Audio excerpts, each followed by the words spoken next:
Hey, you guys, I'm bringing to you a special episode today, which is focused on the design aspect of Carnival and everything that kind of comes along with that. So, in the summer of 2018, I started this chat and it's called the Doers Network Chat because I wanted to create a space for fellow creatives like myself. And I felt like we, like the doers, really needed a place to connect, a place to bounce ideas off of each other, and then just kind of just share industry knowledge and have a steady stream of support from, like-minded individuals who knew the struggle because it really is a struggle. To my amazement, I put it out there.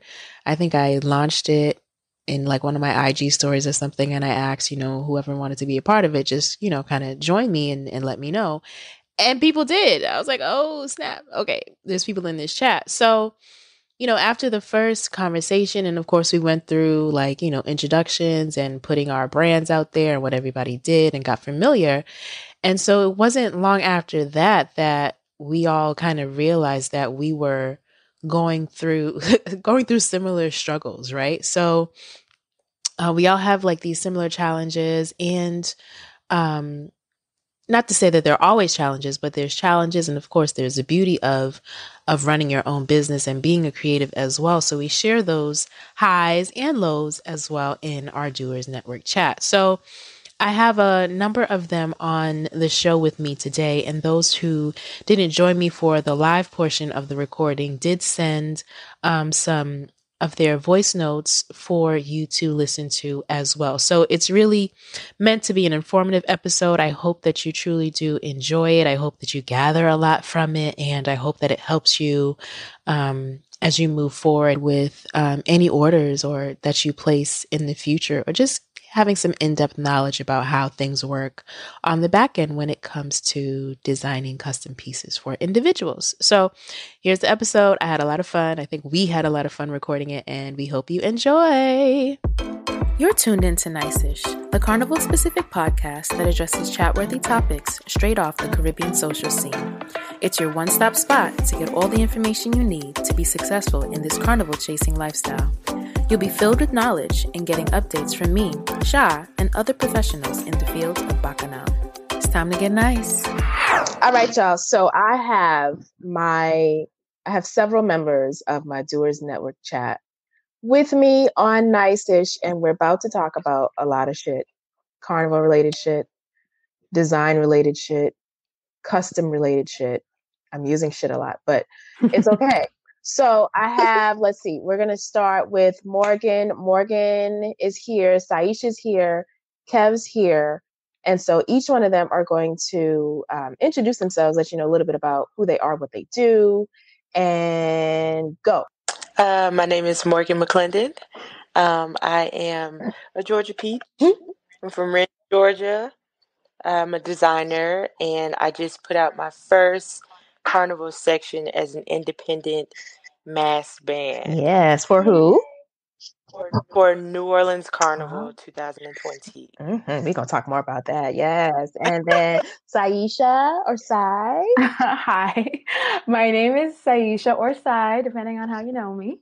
I'm from Toronto, Canada, and I run Cy's Crochet. So that's my side hustle, and that's my creative sort of business that I run on the side. So yeah. Awesome sauce. And then last but not least, last, Kev. I'm Kevaughn Johnson. I am I guess you would say, self-taught designer. And I just had my first opportunity to design for Trinidad Carnival. There's going to be so many applauses on here. I'm going to put the effects on every time somebody announces who they are. All right. So, and you know me, I'm Sha, Tingz nice, also self-taught. I do a lot of stuff. I make things. Actually, I don't even know if I can say that anymore because I don't make things anymore since I've really been in New York. But that's okay. I'm getting back into it once life gets situated and better. So we're all creatives. Like, we're all in this chat that I created. And sidebar, if you want to be a part of the Doers Network chat and you want some support and you're trying to start this whole creative business of yours and make money from the things that you know how to do well. So if you know how to design and you just kind of want to know where to start to make your business official, then, hit me up and you can be added to the chat. So we talk about a lot of things. And I think one of the things that we have in common for sure is Carnival. And so we're always doing our own kind of internal reviews of each band launch inside of the chat, talking about the things that we hate, talking about the things that we love about it. And then we also have those moments where we're venting about, the struggles that we're going through with clients or that we have gone through. So I guess I want to know, from each of you, how your brand came to be. Like, why did you decide to be a creative? Why did you decide to take your passion from just enjoying to do something to now doing it for other people at a cost? Who wants to go first? I'll jump in, Cyesha. Okay.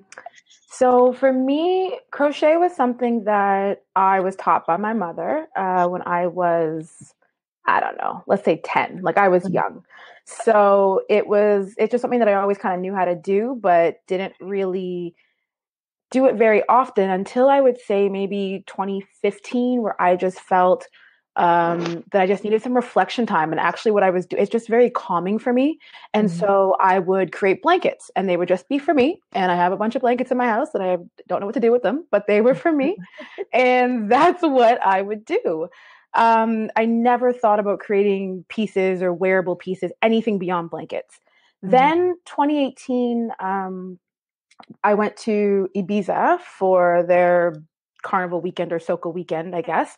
And there was an army theme. I had nothing to wear. I was just tired, didn't feel like going shopping. And I was like, well, what if I try and create something? What if I try and make something for myself? And that's kind of where it started. So I made myself a top for the event. And from there, I just thought I would just make one thing for myself. And literally everybody was like, so where can I get this? So where can I get this? So where can I get this? And I like, okay, so I guess I should make things for people and see how it goes. This is a thing. Literally, like that. This is a thing. Yeah. I'm like, I didn't know there was a market. Didn't know anybody would care. I literally just didn't feel like shopping. And that's how Size Crochet was started. And it's kind of just organically grown and organically as people were interested. I can't say I put too much marketing or anything behind it, but just as people were interested, that's how I ended up where I am. Nice. For me, it started in a carnival group. Same group I met Sha in. And yeah, it started in the carnival group. A couple of the females wanted to get Monday wear for carnival, and they didn't know where to go, and they were kind of unsure about using designers from the country because they heard a lot of horror stories. So I don't know why, but I was like, yeah, sure, I'll do it. I don't know why I said I'll do it, because I've never stuck a gem. I've never bought a gem. I didn't know anything about trim. I was like, yeah, sure. Shouldn't be that hard. I'll do it. So, it was like, I don't even know why I said, hey, I'll do it. But I jumped in and I said, I'll do it. And then we went to High's trimmings. And then when we went to High's, we picked out trim and everything, and then the girls gave it to me. I did two pairs of boots. I did a bathing suit, 2 bathing suits, and 2 pairs of boots. So then the following carnival, actually no, for that carnival, the girls were like, these things really look good. And then someone in the group said, wow, he's like the carnival guru, if you will. And I was like, it's going to stick. So they're like, yeah, Kev, make that like your side hustle and do this. And I was like, all right, I guess. So then the following carnival, I got even more females to like get me to do their Monday wear. And I was like, I guess I can do this, huh? And then after that, I realized that it was really hard as a quote unquote Monday wear designer because you would have to rely on certain people to make your wire bras and to make your bras and your panties and your swimwear.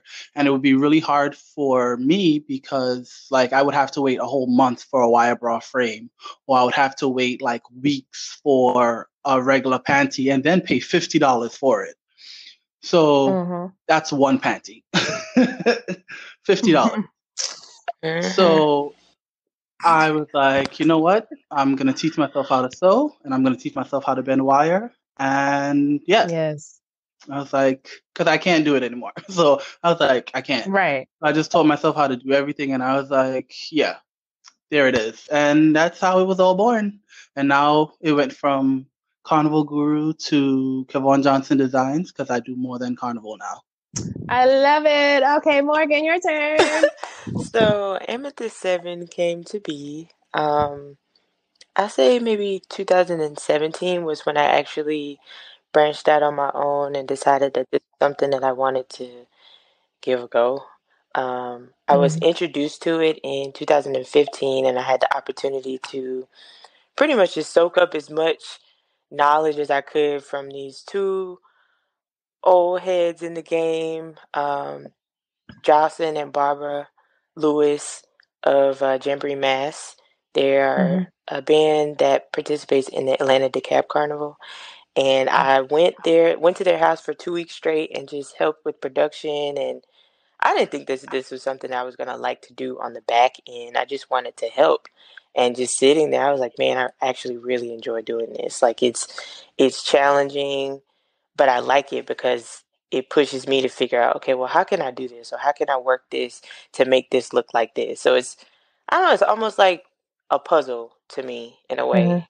And then I actually bought Shy's wire bending course and Thank taught you so much. I myself, appreciate you. absolutely, I taught myself how to bend wire. But I found a seamstress here that can help me at least get my prototypes and things done. So I'm not, like Kev said, paying $50 for one panty and waiting around for months for one wireframe. So 2019 was when I really was like, okay, I'm going to do this. I'm going to brand myself. I'm going to get this up and running. And I was working on the website pretty much the second half of last year leading up until now. And I had products on the webpage, but it wasn't where I wanted it to be. And I also wanted to offer Afterpay because I'm also connected to some friends that are heavy on the festival side, and just listening to them and how, buying buying outfits for festivals is just as big as buying costumes for carnival. And they were saying that they appreciate vendors that offer Afterpay. So I was like, you know what? I'm gonna offer that. I don't know how, but I'm gonna figure it out and I'm gonna offer it. And that's what I did. So I just launched the website on March 7th, and it is live, and we're here. That's so awesome. I'm so proud of you guys. Like for real, for real. Cause I feel like I remember well more so like Cy and Kev, like I remember like when we were all like everybody's moment, like, oh my God, this is going live, like it's happening, it's up, oh my God. And everybody's kind of just like nervous or kind of in disbelief. And other people's like, well, it's about time. And, like there's so many thoughts going around. And I think that people don't understand that to be a creative and especially like to have products for sale, like it's not easy. Right. And it's frightening. Like it's really scary. Like the moment you put that out there, especially if you don't have anybody to, especially if you don't have anybody to like really that has like taught you, you're like, oh shit, I really just put this up on my page for sale. And somebody buys the shit and you're like, oh, okay, this is really real. So I think people have to understand like we are putting ourselves out there and other people like us are doing the same thing despite the consequences, because there are definitely risks and there are consequences for sure. So I know that we've talked about a lot about ways that clients can help us help them, right? Because most of us I mean, it's different now, Kevin Morgan, up in their game and shit, like, I don't know. Every time, let me just say this. Kev will come in and Kev will drop, oh, this is happening. I'm now doing this with this band. What? And then Morgan, every day, Morgan's dropping some bomb on us like, oh yeah, I just did this for Outkast. Oh, and that's my piece in that Stilo video. I'm like, wait, ma'am, like what is going on? So like there's levels and there's so much talent on this podcast right now and in the chat and just overall. So I really want to dive into, I think we can kind of go hand in hand and kind of talk about the frustrations that come along with it, because I want to help those people who are looking to get into this, but I also want to help the clients who may want to buy from not even us, but from other people in the future and try to figure out, okay, this is the best way to go about this so that everybody has the most peace, because some clients are very challenging. Very. To work with, right? we know a couple. So I guess let's start by talking about policies. I know when I started out, I used to go, like, the way that I set up my policies was I went to someone else's page or website that was similar to what I was doing, and I would read through their policies, and then I would, copy and paste, but then I would adjust whatever it is that they had. And then sometimes I remember in the beginning, I was like, ooh, that policy seems a little harsh, so I'm not going to put that there. But guess what? Like a year later, that same policy that I decided to omit is the one that got added to the page. Like, no, I will not accept refunds. So let's talk about policies and why they are important. Sai, I'm gonna pick on you. And the minute you said policies, I'm like, well, I'm a Capricorn, so of course the first thing I thought of was policies and rules and figuring out how I'm going to put this together. But I think for me, like I said, like one of the first things I thought of, I was like, okay, what are my terms and conditions? Like how are we organizing this? What is the process? And for me, the no refund thing was definitely big, just because each piece is literally handmade. For me to go back and make a change to it, I'm literally taking out the entire thing and starting all over again. And each piece can be upwards of like 6, 7, 8, 9 hours to make. So, right. Love my crochet, but yeah, it's time intensive. So I think the no refund piece was really big for me, as well as for my policies about how somebody will order. So the second thing I did was create a Google form.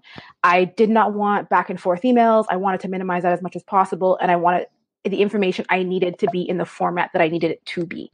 So making sure that, and I know it's not exactly a policy, but on my order form, making certain things or almost everything a requirement, meaning you cannot skip over it, because without it, I'm then going back and forth with you through emails. That's how miscommunication happens. And that's when I have to really enforce those no refund or those policies that I have. So for me, those were two really big things. Outside of that, in terms of my policy, I didn't really have too much laid out, except for things like on my order form, communicating that, everybody's monitor is a little bit different. So the colors you see might be a little bit different. So just really managing those expectations. Also, that every piece is handmade. Not every piece is the same. So you can expect carbon copies, and I would not expect you to expect carbon copies because it is handmade. And then also things about really being as specific as possible. And please do not guess. If you have a question, ask me and we'll work it through together. But I would do not guess your measurements, because that is literally what I use in order to make your piece. And if it doesn't fit because the measurements were approximated or guessed, I can't help you. Oh, I felt all of that. all of it. You know what? No, because you spend your time. Well, I know that you have a form. I have a form. I think everybody on here has a damn form, like, especially if it's something custom. And you put that piece at the bottom, you're like, please add, additional details or whatever it is. And people will leave the shit blank. And you're like, son, I'm trying to help you. And then they'll come back and say, oh, could you do this? Or what about, that's what you should have wrote inside that box that you left blank. You know what I mean? Like, come on. And I even give examples to be like, example, you might want to talk about You know, because I'm a person that needs examples. Like, if you leave me a blank space, I probably will be like, I have no clue what to say.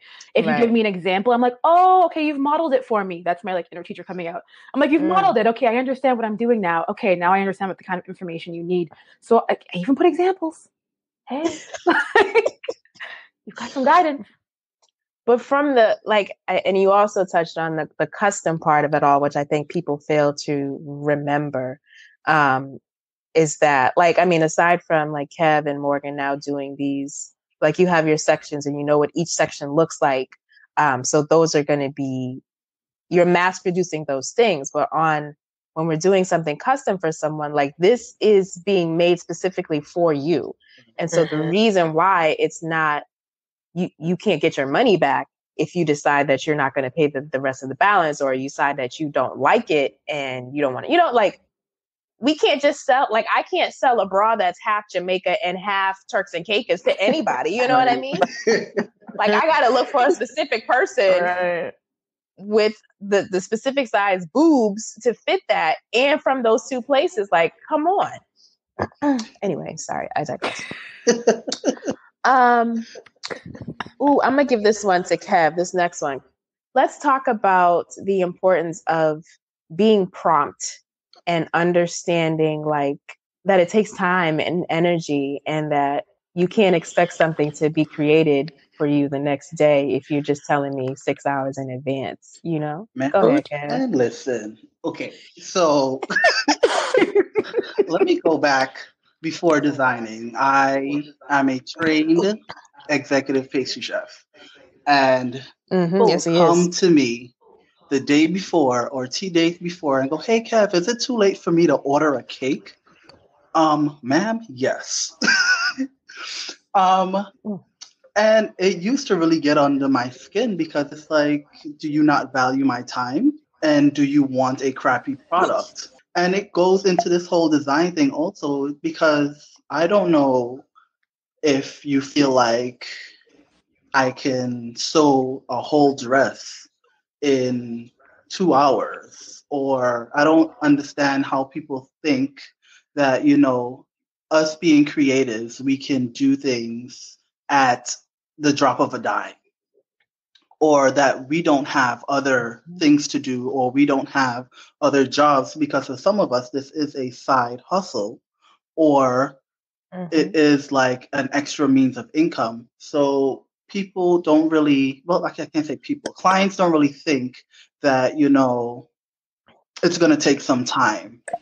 And it's a bit frustrating because, yes, we would love to make whatever you like, or whatever thing that you have in your head that you just thought of while you were sleeping, or something while your grandmother was talking to you. We would love to make that.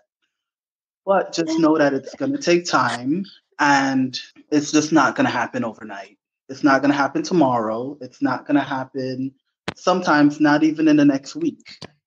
Just know it's going to take time. Please. Please. I beg. The please is what made it art. Oh.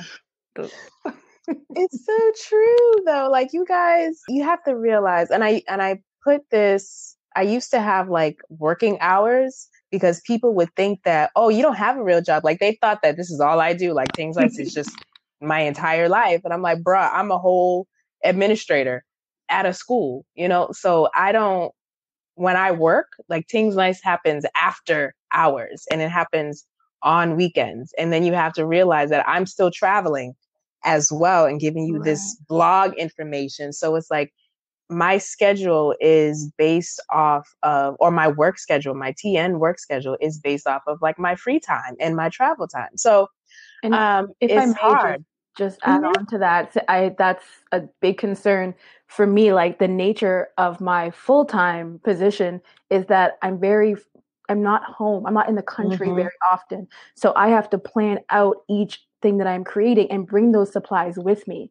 Yes, I live in Toronto, Canada, but your piece may have been made in Kenya, because that's where I am. So those changes on the fly don't work. So just that piece touched my heart. I just have to speak on that, because like, that touches my heart, because Yeah, just people to understand that most of us, we do have full-time jobs that require other attention and families and things of that nature. Mm-hmm. And that's why we ask for so much information up front, because it helps us plan and get our lives together and make sure that we meet your deadlines. Right. It's very inconsiderate of this creative's time outside of anything else. So I've laid out everything for you. Just please help me help you, and don't be inconsiderate of my Please. time, because I wouldn't do that to you. I'm not going to be inconsiderate of your money and give you crap quality, and I've charged you. I'm going to put forth the effort to give you great quality. So just meet me in the middle, please. Mm-hmm. That crap quality part I want to touch on because because when you're asking for something to be rushed, now you're asking me to not give you 100%, because now you're asking me to speed up my process, and I can't give you exactly what you would have gotten before. So now I don't even feel right charging you for whatever it might be, or I might feel even worse charging you more because it's being rushed, but I'm still not giving you 100% because you're now, you're like, oh, but what if you just did this? And what if you just did that? I'm like, no, that's just going to be ugly. You know what I mean? At the end of the day, you're not going to want that. So I think it's respect yourself enough to put the time to give it as much advance notice as possible. Ooh, that was a word, that crap quality. Like that. CQ.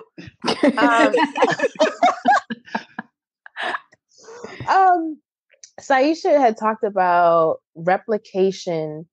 You talked about replication a little bit, and I kind of want Morgan to speak on that, or anybody really. Like, how do we feel? Like, we've seen a number of times when a designer comes out with something, and then X amount of months later, or in a next carnival or in a next section, there's another one that looks exactly the same, damn near. You know what I mean? Or someone is coming to you for a custom order to do exactly what another designer did for their Monday wear. How do we feel about that?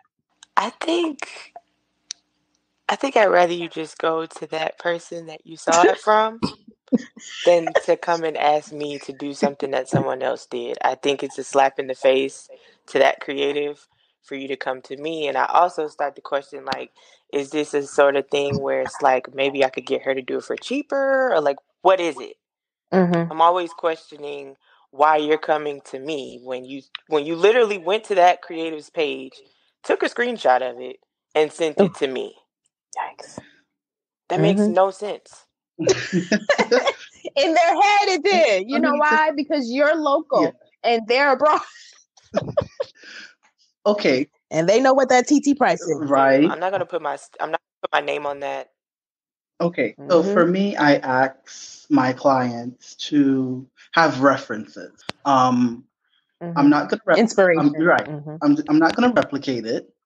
However, if there is something that, they're like, I want this style, then I, like, for instance, for Trinidad Carnival's, a client of mine wanted a backpack, and only one designer has ever made that backpack. Just so happens that's one of my good friends. So I sent him a message. I asked him, was it okay? And then I asked him how he went about making it, and he was completely fine with it. So I was okay with it. But for me, say I'm going to be doing something exactly like another designer, I don't think that's like it. I feel like it takes away from your own talent when you do exactly what someone else's does.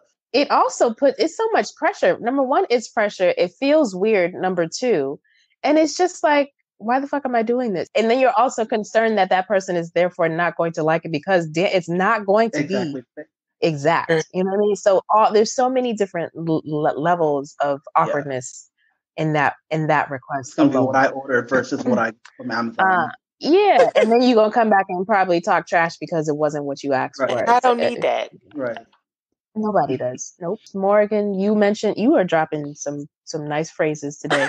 You had said you said for cheaper, and when you said for cheaper, like them coming to you to want it for a discounted price, it made me think about friend and family discounts or what people feel like they deserve because they know you, right? So I'm a hold my 2 cents, but I know that y'all feel strongly about some things. So go forth. Go forth. My views on friends and family discounts are as follows. If you support me as a friend or a family, you will pay the price that is listed on the website or that I told you. Because I don't do that to the creatives that I support. So I don't really like it when people do it to me. I know the time that you put in. I know the work that you put in. I know the energy, everything that it took to create this. So I'm not going to slap you in the face and be like, oh, hey, girl, can you, I mean, what's the friends and family discount? There isn't one. I'm sorry. Bloop. And one of my mentors told me that if someone is asking you for a discount, then that's not your customer. Right. And I'm learning to be okay with that. Mm-hmm. Yep. It allows you to focus your energy on things that you want to focus your energy on. It allows you to focus your energy on customers that see the value in what you're making and are willing to pay a fair price for it. So it's a blessing, really. Yeah. It is. It really is. And I feel like it's also hard when it comes to this subject because it is touchy, and being in a creative industry, things aren't as black and white as another industry would be. So it's always uncomfortable because it's like, well, yeah, no, it's not written in black and white, but I still put my time, energy, and effort into this. And for you to ask me for a discount, it's like, I have the right to say no. Either you like it or you don't. But at the end of the day, I can't cheapen myself just because you feel like you deserve a discount because you know me. Or at least, But at least let yeah, me exactly. ask. That's what I was just gonna. Let me offer you the discount rather than you ask for it yourself. Right. I like that, Kev. That's if I'm offering you a discount, then that's different. But you asking me for one, 9 times out of 10, the answer is hell no. So yeah, like it depending on who you are, like when you ask me what the price is, I'm gonna tell you what I want you to pay. And if you are a friend or a family member, then it's going to be that's already kind of included. So I might like normally what I do is I take shipping fees off or something like that. Or if you live close by me, I'll hand deliver it to you or something like that, as opposed to charging you the $15 or whatever it is for that item. But I started like creating for friends, right? And they would just pay for the supplies, but I never incorporated my time in that beginning, right? Because these are my friends. But when I look back at some shit that I've done, some things that I've designed, and the time and effort that I put into it, I'm like, yo, I should have charged her ass like another $120 for them boots, or for that wire bar, whatever it was that I did. But I didn't know any better at the time. But like, and that was before I was even official. But when I look back at those pieces, even now, I get pissed off. Like, yo, that was a whole half a plane ticket, that you just missed out on. And she only, you got away paying $80, So. And that actually brings up another piece is I think the flip side for me, because of me knowing my worth in my pricing.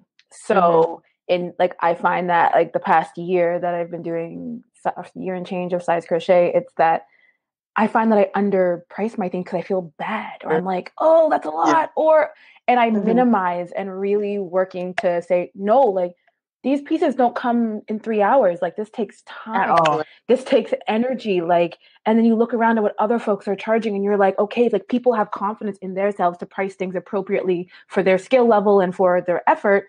So you should be doing the same thing. So I feel like what you just mentioned, Shah, very much highlights, I guess, the inner struggle that I've gone through when folks ask me how much something costs. And I have a certain price pops in my head because I know how much supplies cost. I know how much time it is. And then sometimes I find myself putting myself lower than that because I'm like, oh, I don't know. It's a lot. I'm not sure. And second guessing myself. So for me, it's less about other people because luckily I haven't had anybody ask me for a discount, thank God. And it's more about my battle with myself and knowing my worth and the worth of the things that I make. I would definitely say I struggle with both because, like Sai said, there are people that price their things correctly, for what they're worth. But it's like you in your head you're like, oh shoot, she asking for a lot, that's gonna be this. But then saying that to that person in that moment, it's like, if the number's too high, I might lose this sale or I might lose this client. But it's a work in progress for me trying to get out of that. Sometimes I still slip up, but it's definitely not as low as the prices used to be. But it still pisses me off 9 times out of 10 because I'm doing it. I'm like, man, shit, I should have charged her another $200. Mhm. Yeah. One of the things that I realized, not realized, but it's a quote when I was teaching one of my wire bra workshops, and somebody literally said, she's like, "Oh shit, now I see why these damn wire bras cost so much." Because yeah, I'm in this workshop with you for 5 hours, and we're bending this wire, and you're going through all the steps. And at the end of it, you have a wire bra, but you still haven't put the Yeah. gems on. You haven't put the bling on. You haven't put the trim on. You haven't done the padding. You haven't done That's just anything. So that's just the base. You know what I mean? And so it's not until that moment that they realize, like, oh, this is why they charge so much. So it's like I have to learn there's materials, and then you're paying for your time, and you try to figure out, okay, well, how much am I going to pay myself per hour, right? Like, what's the minimum wage in this state? And then you add on whatever you feel like your worth is, and so that's your base. So in my mind, I think I charge like $30 an hour, for, or at least I used to when I did it, like $30 an hour. That was my base. And so it helped me as I was working. So I was like, nope, I got to stay within this, these 2 hours, because I'm trying to get this. So try to make sense of the price that I'm giving to this person. So at the end of the day, you shouldn't be just breaking even. You should be having some type of, extra for your own bank account after you finish making this piece for that person. I think a piece that Mhm. gets lost or overlooked is, of course, this is an entire creative process itself, but the gymming process is a whole nother animal, especially for me, because you can give me colors, but it's like, okay, well, how do I want to lay these out? I don't want to put too much of one color together because it looks redundant. Like, all that process Mhm. itself takes a whole lot of time, Mhm. for me at least. Mhm. Especially with that Right. layering effect. Oh my God. I think one thing that helped that I used to do was I used to ask people what their budget was, right? So if it seemed as though they were hesitant because of the cost, I'm like, okay, well, what is it that you're willing to spend Right. on this piece? And based on what they tell me, I'm like, okay, well, this is what I can do for you. You're not going to get this for that, but you can get this, kind of lay it out for them so that they can understand. But the other thing that with that whole thing is I want to talk about, do you guys give sneak peeks, or do you kind of just wait until the finished product before you even show them, your clients, what you're working on for them? I do sneak peeks, but if I do a sneak peek, it would be like a blurred picture or like a boomerang or Mm-hmm. something with just like the gems laid out on the fabric, something so that they can see the colors, Mm-hmm. and maybe like the outline of what I'm doing. But I would never like show them the whole thing, because when I show them the whole thing, that's when they want to nitpick and say, "Can you take this out? Can you take that out?" Mhm. And granted, they are entitled to that because they are paying for it. But if I'm in the middle of the creative process, I don't want any interjection, nor do I want any input at that time. I definitely agree with Mm-hmm. Kev. If I'm gonna do a sneak peek, it'll be just like what he said, a little boomerang or something small, just to, give you a little taste. But as far as sending like a whole picture, that's a no for me. Because it Mm-hmm. interrupts my creative process, and then I start to second guess, like, oh well, maybe I shouldn't do. Maybe That it's word, just, yes. and that's a struggle that I'm. Ooh, I think that's one of my biggest struggles is the second guessing. Mhm. So especially when it comes to custom Mm-hmm. orders, I'd rather just give you a little sneak peek, and then we can talk about it after it's finished. Because if I, start taking questions, or I ask too much of a detailed question, that's going to open up the gates for more questions. Okay, well, why did you ask me this? Or do you think I like this? And da da da da da. And it's just, it makes me feel overwhelmed. So I try to minimize that and put my best foot forward when it comes to custom pieces. So I'd rather just do what Kev said and give you a little boomerang action. Oh, yes. So all that just made me do a little flashback, and I got angry on the inside because my Name those emotions. Name them. my one and only return in the 6+ years or whatever that I've been doing this is I got a Y bra still sitting here that because someone was like, "Oh, this isn't what I thought," and I thought that I would be engaged throughout the process, that you were going to keep me abreast. I immediately went to my policies and I changed. You will not be kept abreast of what is going on. Like, I'm not doing this with you. Like, you either going to trust me to make whatever it is that you need me to make or not. Additionally, I'm going to need you, like I said before, to fill out this box with as much information as possible so that we're on the same page. I'm not doing that. Like, what, like if I'm going to be consulting you each part of the way, you might as well just make it yourself. Like, that's just Right. how I feel. And granted, you may not have the skills to do that. Like, but this is not one of those instances where it's set up like that way. And that's, I think, the beauty of being a freelance designer, is that you set your own policies. You set what it is. Like, that wasn't what that was for me. So it was very annoying. And I already know that, yes, there would be a certain level of anxiety if you were to continue. Not only would it be anxiety, but it would prolong the process. So now I have to come back to you every time so that you can approve or not approve whatever it is that I'm doing or add on. And then I have to, no, and no again. Sorry. So anyway, also, actually, I think on that note, I think it's important for people to understand that we don't have to accept your order. Like, we can say no. We can say no. Like, if something, you send us something like, yeah, nah, that's not what I do, or I don't feel comfortable with that. I mean, yeah, at the end of the day, you can get mad, but we're being honest with you, or it's not in my schedule for whatever reason. We can say no. I will give you recommendations on who. I've passed people on to Kev.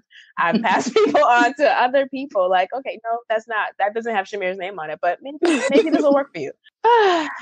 Anyway, anyone want to add on to what I just said? That's the truth, though, because there's so much power in saying no.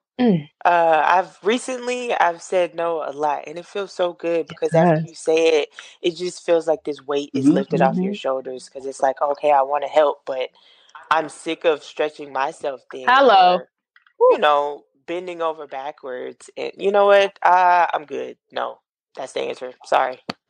Yeah. Sorry. Right.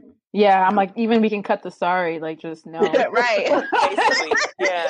Like, not to edit your words, but yeah, I do the same thing. Like, it's a low key Canadian thing. Say sorry for everything. So actively trying to take sorry out of like out of my vocabulary and just being like, full stop.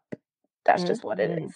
The other thing that comes to mind, understanding the consequences that come with telling someone that they have creative freedom, or that they have creative reign. And these will usually be like friends or family members that you kind of work with, or not. Actually, no, I think I've had like some strangers say, oh no, you can do whatever you want, I trust you. So there's like a love-hate relationship with that.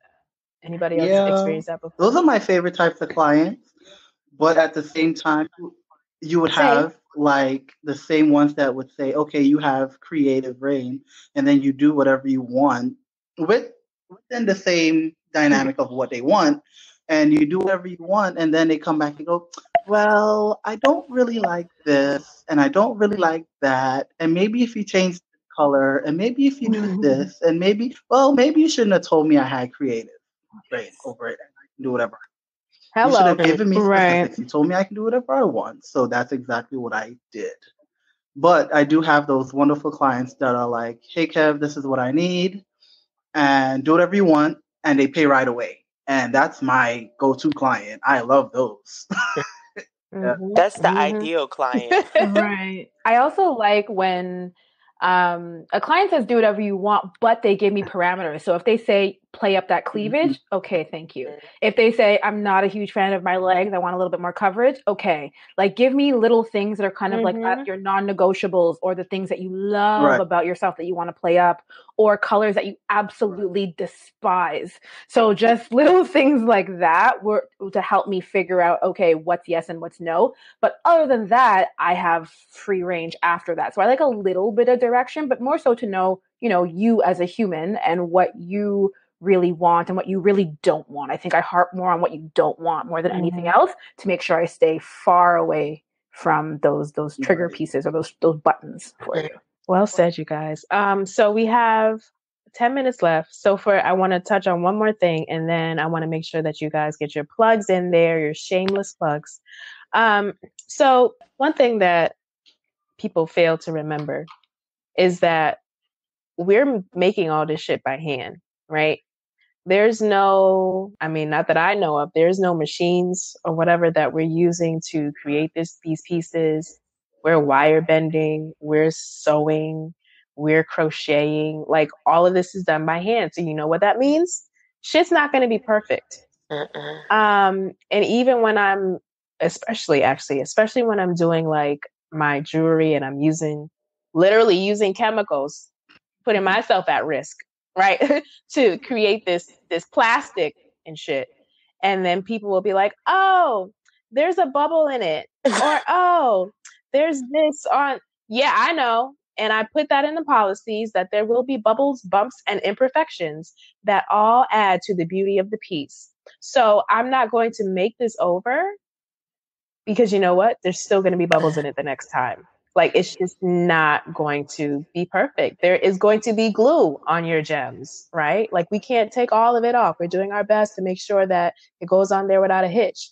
But shit's going to not be perfect. And you can't expect perfection with handmade, period. Anybody else? Am I Cy? I don't know. I feel like it's a trigger piece for me, because you will find machine made crochet pieces at like H&M, 21, and they're cute. I can't lie, they're cute. But to expect that was not made by a human being. There are like 3,000 of them in the store. It was not made by a human being. It was made by a machine. So coming to a crocheter to expect the same product that you're going to get in the store, that's not really realistic. Number one, it's going to be actually made to your measurements. Like, you don't have to fit the piece. The piece is going to fit you. So that's a little bit different. You also have a little bit more input on, the creative process, but they're just fundamentally different. And so understanding that, one's made by a machine and one's made by a human is very, I guess, paramount, or the first thing you should think of before you approach somebody that is a creative specifically for crochet, I will say, just because that's my skill set. But understand that what you see in the store is made by a machine. It's not made by a human. It's a hot button topic in the crochet and knit world, I will tell you that. People do come to you and say, hey, I saw this in H&M. Can you make it? I'm like, look, it was right there in H&M though. Bought it. Much like, buy it. Just buy it. I'm like, I might pick one up too. Like, they're cute, but doesn't mean, right? Like, I make what I make, but I still buy what I buy. So yeah, I agree. All right, so you guys, I appreciate your time, because I'm only doing this because they're gonna shut us off at like an hour mark. But so starting with Cyesha, if you can drop your I hear myself. Drop your plugs. Drop your plugs. Of course. So first would be my website. So it's Cyesha4.com, which is CYESHA, F as in Frank, ORDE.com. That's my website. And you'll find Size Crochet on there. But if you want to find me on Instagram, it's _CYSCROCHET and then another underscore at the end, Size Crochet.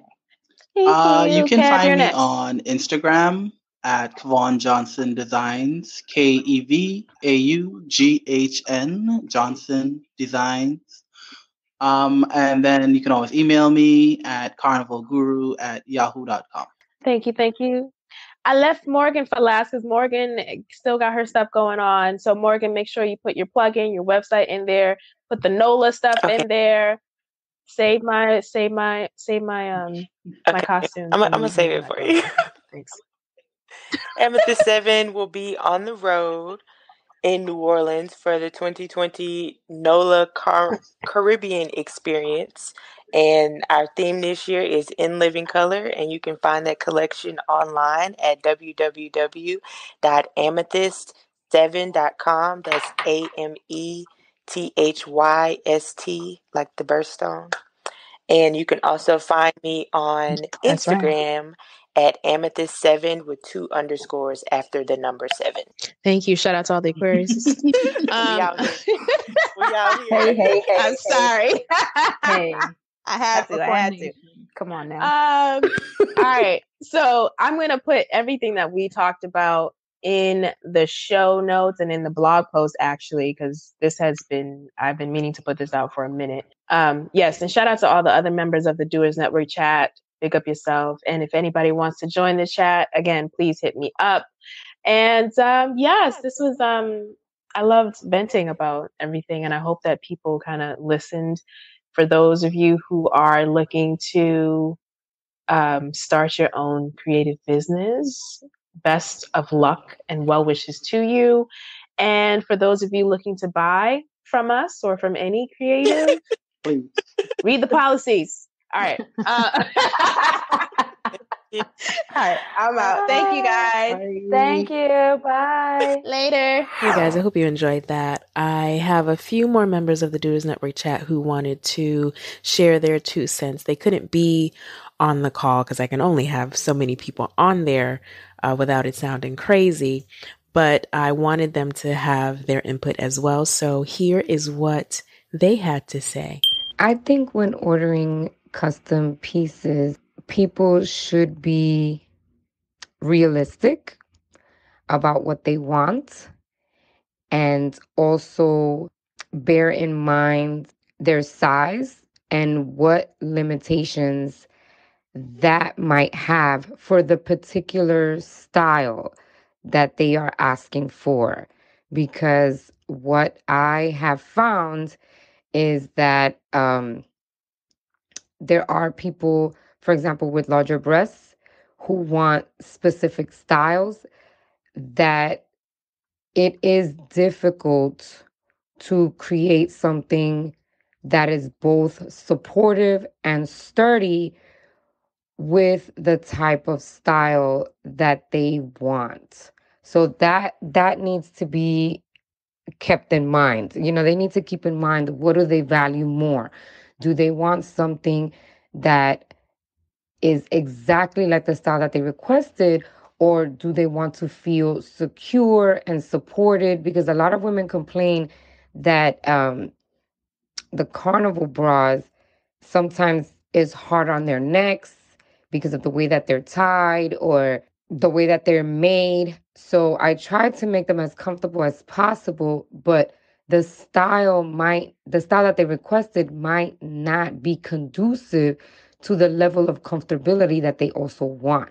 So I think being realistic in terms of that is important when asking for something that's customized, and also being realistic about price, because you want it to look pretty, but you don't want to spend money. Please understand that most designers do not enjoy recreating other people's work because we like to have creative freedom or at least some input throughout the design process. We want to see photos for inspiration and as a starting point, but it is not a template. If you are ordering a custom piece, you should be prepared for variations. We cannot create the same exact piece over and over again. There will definitely be some differences. If you are not coming in to work directly with your designer, please make sure that you are professionally measured ahead of time to make sure that your garment fits you properly. Some things to keep in mind when you have a custom order is it is going to cost more. Part of the reason is if we are doing something that is a special request or a one-off type of thing, that means that we very likely cannot get the materials in bulk. That's typically how we get our materials, whether they be, gems, feathers, shirts, prints, whatever. We get them in bulk so that we can pay less per item. The minute we get something that deviates from that bulk, we are now paying a higher premium cost for that item. So you have to know ahead of time it's going to cost more, just because we're producing something that is not in multiple quantities. The second part of that is you have to be prepared that it may take a little bit longer. There possibly may even be delays with how long it can take, especially if it's a complicated order, or complicated request or whatever it is. Like, we may not be able to turn it around in the same amount of time that we do other items, or we may not be able to do it at all, because at the end of the day, if we have a set either prototype or a set item that we're working with, taking the time out to do one custom order now takes away from time that we can be working and producing the other items that we might be needing to work on as well. So we may not be able to do both. So you have to be prepared that the answer might be no, it's not possible to be done. And then really lastly, you have to be patient and you have to be clear with what you're looking for, and really set those expectations from the beginning. If the designer or business operator that you're working with lets you know what can happen and what cannot happen, and makes those limitations very clear, it's up to you to decide whether or not you want to move forward with the transaction. If you decide not to, that's on you. But you just can't expect that because you want something done a certain way that it could happen. This person, this is their business. They very likely, outside of material and fees and things like that, they have spent money on licensing. They have spent money on trademarking. They have spent money on getting the things that they need to keep their business operating.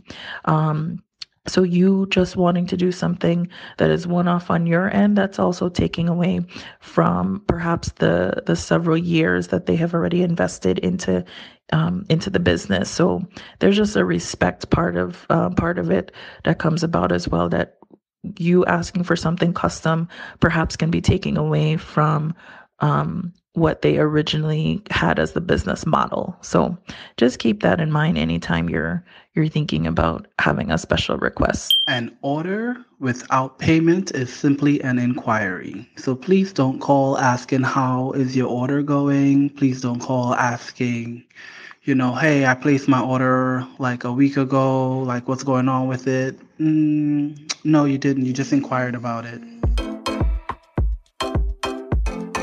Thanks for tuning in to the latest episode of Cyesha. As always, I'm grateful for your time and attention.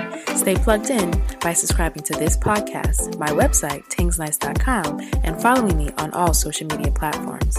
Visit the show notes for all the links and the plugs related to this episode. If you ever have questions about anything we discuss on the show, be sure to hit me up at info@tingznice.com. And remember, sharing is caring, so please pass this podcast on to anyone you believe will benefit from the information. I'm going to check you all later.